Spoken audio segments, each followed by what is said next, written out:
Allah never promises you an easy life. Ever.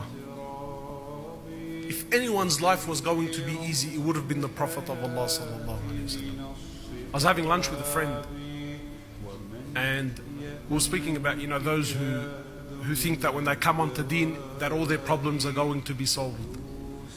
He said to me, brother, when I came onto Deen, I had a lot of problems in my life. And actually he had so much problems that he couldn't find solutions. So he thought that by coming onto Deen, that the next day he was going to wake up and what? Angels were going to start coming down from the heavens to start helping him out, It's a fitna because many, many young brothers, sisters, they all fall for this trap.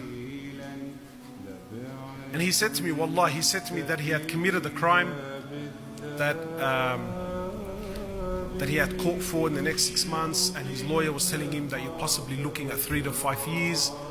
He had a $5,000 debt. He was young at the time. I think he said he was about 18. He was in maybe he was in about $4,000 or $5,000 debt. To him at the time, that was a big deal. And he was in this toxic relationship with this girl. And he said to me, brother, my life was a mess. He asked me, so I thought that if I started praying and I came onto Deen, that everything was going to be alright. So he started praying, and guess what happened? That court date was only getting closer, and that $5,000 debt was still there, and that toxic relationship wasn't going anywhere. He said, but you know what? He said, you know what the Deen did do for me? He said, it shifted the perspective on things, that's all. It gave things a meaning now. He said, as I continued to pray, that fear of that court date became less in my heart.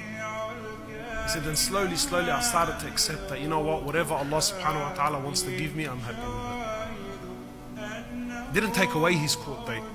Didn't take it away. But it made it possible to deal with it, that's all. He said, and as I kept praying and I tried and I did whatever I could, he said, I started to realize that Allah owns the heavens and the earths, and Allah subhanahu wa ta'ala is a razzaq, and that if Allah subhanahu wa ta'ala wants to give me the rizq for this little loan, I'm sure it's going to come somehow. So that stress was now diminished. He said, then as I started to get closer to my Deen, I started to realize, do I really want to have children with a woman like this? And that's what the Deen does. Does it take away your problems? No. Actually, in some cases you get hit with more. But it gives you the tools to navigate through life. When your heart is filled with Allah and His Prophet, nothing can break you, nothing.